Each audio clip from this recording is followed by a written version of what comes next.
Hey, what's up guys? Welcome back once again. So दोस्तों आज की कहानी जो एक्सप्लेन करने जा रहे हैं उसका नाम है द वाटर। तो कहानी शुरू होती है ओशियन से, जहाँ पर हम एक बड़े से शिप को देखते हैं जिसके पीछे एक और शिप मौजूद थी जिसके अंदर कुछ लड़कियां बैठी थी जो उस इलीगल फिशिंग वाले शिप को पकड़ने में लगी थी। तभी एक जना नाम की लड़की बाहर आती है और फौरन उस शिप पर ट्रैकर लगा देती है, लेकिन इससे उनकी मुसीबतें और बढ़ जाती है क्योंकि वो शिप वाले इन्हें देख लेते हैं और इन पर शूट करने लगते हैं। अब जैसे तैसे ये उसे बच जाते हैं, लेकिन कैप्टन डोएन देखती है कि जेना ने सही ट्रैकर शूट किया जिससे उन्हें उस शिप की सही लोकेशन मिल रही है, जिसे वो पता लगा सकेंगे कि आखिर वो लोग किस तरफ जा रहे हैं। इसी दौरान हम देखते हैं कि इनकी शिप के आसपास फॉग जमा हो गया जिसमें कब इनका शिप गायब हो जाता है इन्हें पता ही नहीं चलता और ये कहाँ जा रहे हैं इन्हें कोई भी अंदाजा नहीं है। अब यहाँ एक और दिक्कत आती है, इसी समय इनका इंजन भी खराब हो जाता है क्योंकि डोएन उससे ज्यादा तेज स्पीड में चला रही थी। अब उसे ठीक करने के लिए कैट और रस्टी नीचे जाते हैं, लेकिन शायद इसमें अब काफी टाइम लगने वाला है कि दिक्कत बहुत ही बड़ी है।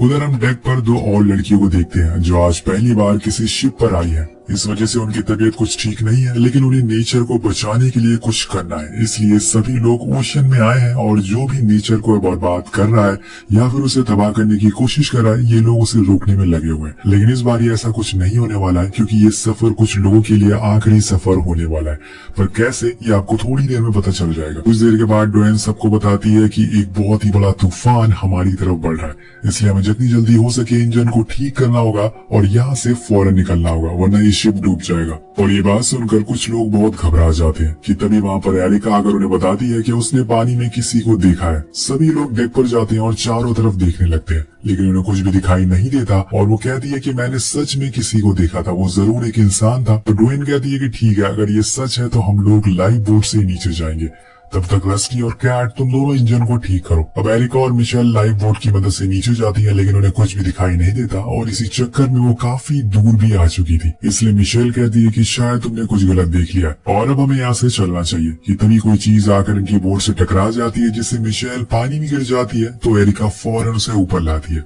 लेकिन उसी दौरान वो लोग देखते हैं कि एक राफ्ट में एक अनजान आदमी बेहोश पड़ा हुआ है, यानी कि एरिका सच बोल रही थी। वो लोग फौरन उसे शिप पर लाते हैं और उसका ट्रीटमेंट करने लगते हैं, लेकिन डोएन कहती है कि ऐसा कैसे पॉसिबल हो सकता है, कोई आदमी इतनी ठंडे पानी में इतनी देर तक जिंदा कैसे रह सकता है। अब इसके आगे वो और कुछ समझ पाते हैं कि वो आदमी को होश आ जाता है और वो उठकर मिशेल के कानों में कुछ कहता है, जिसके बाद वो एक चाकू रस्टी की आंख में घुसा देता है जिसकी वजह से वहाँ भगदड़ मच जाती है। सभी बहुत डर जाते हैं और अभी इनके साथ क्या हुआ इन्हें कुछ भी समझ नहीं आता, लेकिन उनसे ज्यादा वो आदमी डरा हुआ था जिससे वो वहाँ से भाग जाता है और सभी उसका पीछा करते हैं।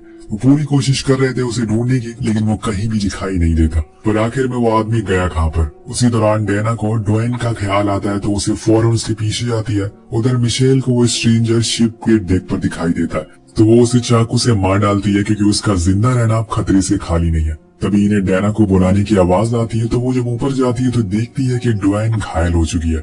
इसलिए मिशेल सबसे पहले तो शिप को ऑटो पायलट पर करती है, जिसके बाद उन लोगों को पता चलता है कि उस स्ट्रेंजर ने ही डोएन को मारने की कोशिश करी है। लेकिन तभी वो नीचे देखती है तो उन्हें पता चलता है कि उस स्ट्रेंजर की लाश गायब है, यानी कि वो अभी भी जिंदा है। लेकिन ये कैसे हो सकता है? तभी मिशेल बताती है कि उसने मेरे कान में कहा था कि मुझे मार दो, फिर मैंने उसे मार दिया। तब डेना बोलती है कि ये पॉसिबल ही नहीं हो सकता कि कोई आम इंसान पहले तो इतने ठंडे पानी में इतने टाइम तक जिंदा रहे और फिर एक चाकू के वार को भी झेल सके। मुझे तो कुछ गड़बड़ लग रही है।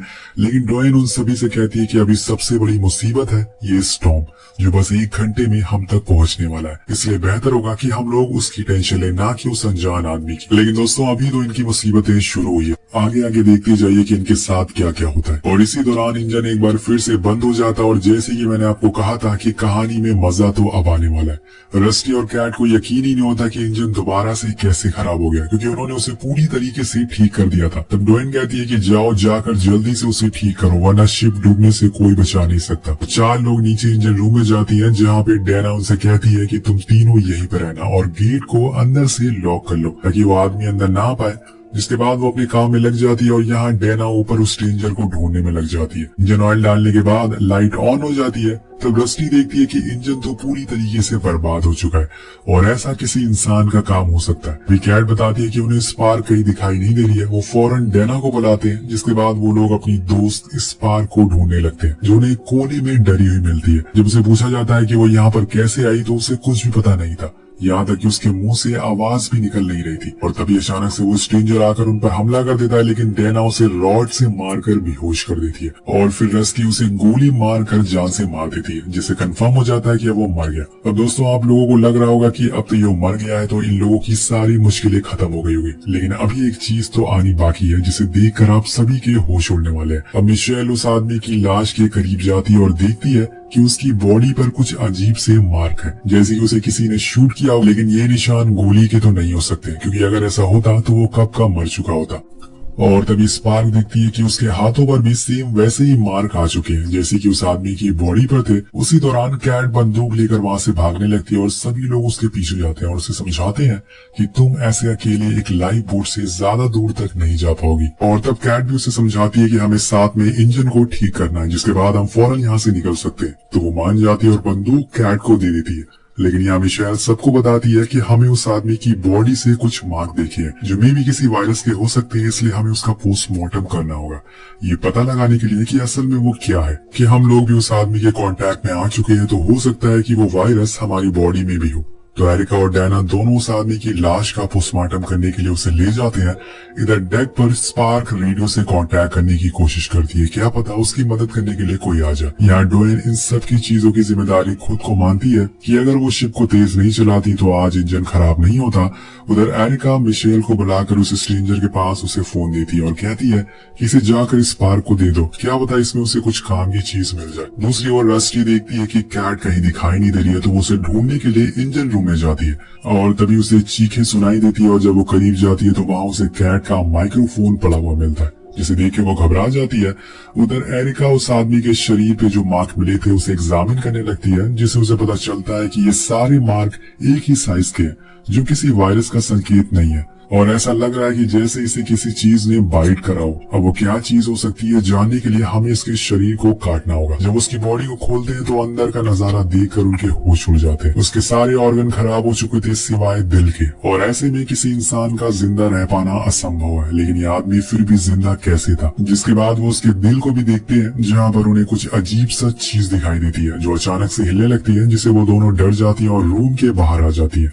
लेकिन तभी हम देखते हैं कि वो अजीब सी चीज शायद कोई छोटा सा क्रिएचर होता है जो उस आदमी के मुंह से बाहर आता है और जमीन पे गिरते ही मेल्ट हो जाता है। तो दोस्तों वो क्रिएचर उस आदमी के अंदर ऑर्गन पर सरवाइव कर रहा था और उसके मरते ही वो बाहर आ गया। अब ये क्रिएचर क्या है ये हमें आगे पता चलेगा। इधर पूरे शिप पर रस्टी और कैट दिखाई नहीं देते तो मिशेल उन्हें ढूंढने के लिए नीचे जाती है, पर वहां तो कोई भी नहीं था, जिससे वो सोच में पड़ जाती है कि आखिर ये लोग कहाँ चले गए। तभी फिर से इंजन बंद हो जाता है और वो फ्यूल डालकर उसे दोबारा से ऑन कर देती है। लेकिन यहाँ ऊपर हम देखते हैं कि डोएन स्पार्क पर बंदूक तान देती है, क्योंकि उसके हाथों पर वही मार्क्स देखे थे जो कि उस अनजान आदमी पर थे, और वो उसे शिप से उतरने के लिए कहती है क्योंकि ये वायरस उसकी वजह से फैलता जाएगा। लेकिन तभी वहां पर मिशेल आती है और उसे ऐसा करने से रोकती है और उसे समझाती है कि उस आदमी के अंदर एक क्रिएचर है, ना कि वायरस, इसलिए हमें स्पार्क से कोई भी खतरा नहीं है। और उस क्रिएचर का साइज बड़ा था। और ये सुनकर सभी लोग शांत होते हैं और तभी हम बाहर देखते हैं जहाँ पे तूफान इनकी शिप को अब जोर जोर से हिला रहा था। अभी तक तो इंजन भी पूरी तरीके से ठीक नहीं हुआ है, पर तभी वहाँ पर कैट आ जाती है जिसे बैक पर वही क्रिएचर चिपका हुआ था। कुछ और बता पाती कि तभी वो गिरकर बेहोश हो जाती है। लेकिन इस चीज को देखकर वहाँ मौजूद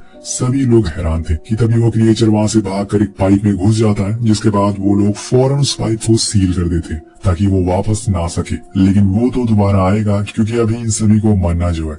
अब इस पार को उस आदमी में जो जो इन्फॉर्मेशन मिली थी वो दिखाती है, जैसे कि उसकी आखिरी कॉल मारियाना ट्रेंस की थी जो यहाँ से लगभग 300 किलोमीटर दूर है। इसके बाद उन्हें एक वीडियो भी मिलती है जिसमें हमें बताया जाता है कि मारियाना एक कंपनी में जॉब करती है जो कि ऐसी जगह पर ड्रिल कर रही थी जहाँ पे सरकार ने रोक लगा रखी थी कि उन्हें वहाँ कुछ अजीब सी चीजें देखने को मिली थी।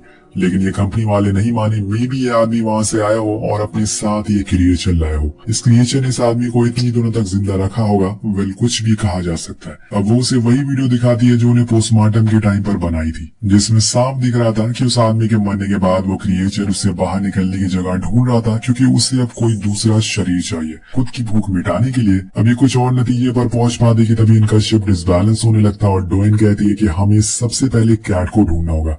वो जितनी जल्दी हो सके इंजन को ठीक कर सकती है, तभी हम यहाँ से बाहर निकल पाएंगे।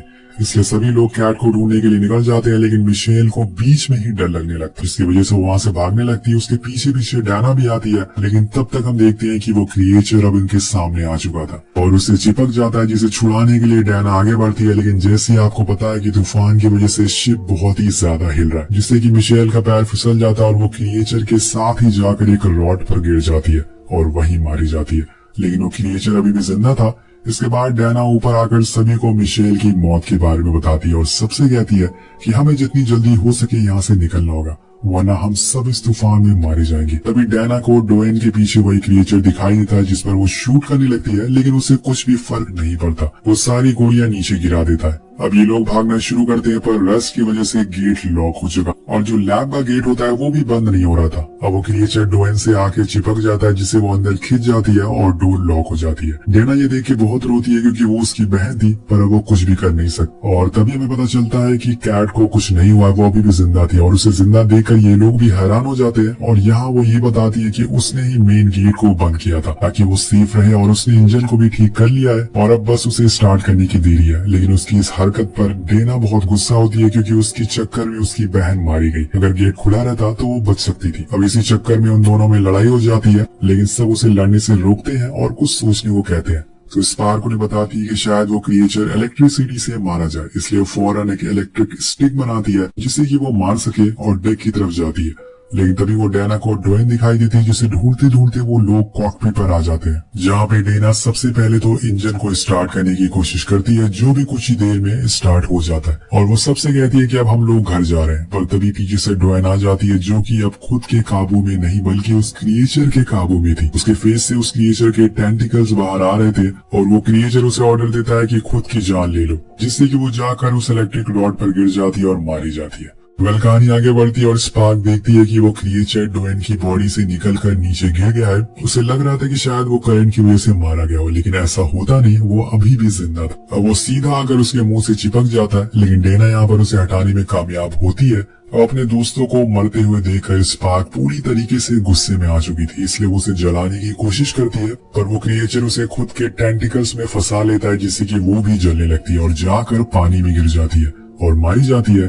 अब इसके बाद डैना ये बात जाकर कैट और एरिका को बताती है कि वो कहती है कि हम इस शिप को लेकर पोर्ट पर नहीं जा सकते, क्योंकि इससे वो क्रिएचर पूरे शहर में फैल जाएगा और सब मारे जाएंगे, इसलिए हमें इसे यहीं डुबाना होगा ताकि वो भी इसके साथ डूब जाए। लेकिन ये बात कैट को पसंद नहीं आती, क्योंकि इसमें वो सब मारे जाएंगे और इसी चक्कर में उसकी और डैना की लड़ाई हो जाती है, जिसमें डैना उसका सर पाइप से टकरा देती है, जिससे कि उसका सर फट जाता है और वो जाकर इंजन को ऑफ करने लगती है ताकि शिप अनबैलेंस हो जाए और डूब जाए। लेकिन तभी वहाँ एरिका आ जाती है, जो कि अब क्रिएचर के कंट्रोल में थी। वो उसका गला दबा लेती और मारने लगती है, लेकिन तभी वहाँ पर रस्टी आकर ऑयल पाइप को तोड़ने लगती है, जिससे वो क्रिएचर देख लेता और अब बारी थी रस्टी की। अब वो क्रिएचर उसे भी मार देता है, लेकिन अब यहाँ पर शिप का इंजन ऑफ हो चुका था, जिसकी वजह से वो किसी भी समय डूबने वाला था। अब उसी दौरान हम एरिका और डैना को साथ में देखते हैं और अब उनकी तरफ वो क्रिएचर बढ़ता जा रहा है, लेकिन तभी शिप डूब जाता है, जिसके साथ ही सब कुछ मारा जाता है, सब कुछ खत्म हो जाता है। पर यहाँ था इस कहानी में एक और सबसे बड़ा ट्विस्ट। हम फिशर्स की एक टीम को देखते हैं, जो डैना को समुद्र में तैरते हुए देख लेती है और उसे फौरन बोट पर बैठा लेती है। तो होश में आते ही डैना खुद की बॉडी पर चेक करती है, कहीं वो क्रिएचर उसके शरीर से तो चिपका नहीं है। पर आपको क्या लगता है, क्या वो मर गया? क्योंकि उस आदमी की तरह वो भी इतने ठंडे पानी में इतनी देर तक जिंदा रह पाई। इसी क्वेश्चन के साथ ये कहानी खत्म हो जाती है। आप क्या सोचते हैं, नीचे कमेंट करके जरूर बताएगा। मिलते हैं आपसे।